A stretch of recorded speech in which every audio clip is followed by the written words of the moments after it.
আসসালামু আলাইকুম রহমতুল্লাহ। আপনারা জানেন এই গাভীটি আমরা ক্রয় করেছিলাম প্রায় 2 মাস আগে।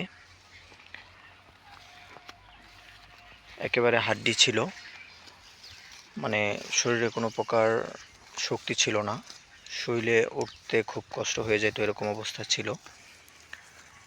2 মাসের পরিবর্তন আলহামদুলিল্লাহ, অনেকটা শুকরিয়া। তো এখন সাথে ষাঁড় বাচ্চা আছে। যখন আমরা কিনি, গাভীটিকে ক্রয় করি, তখন আপনার বাচ্চা যে খাবে এরকম দুধও ছিল না। তো এখন আলহামদুলিল্লাহ 1 থেকে 1.5 কেজি দুধ দহন করা যায়। চাইলে আরও বেশি করা যায়, কিন্তু আমরা অল্প একটু করে বাচ্চাকে খেতে দিই। ষাঁড় বাচ্চা ওই একটু দূরে চলে গেছে বাচ্চাটা খেতে খেতে।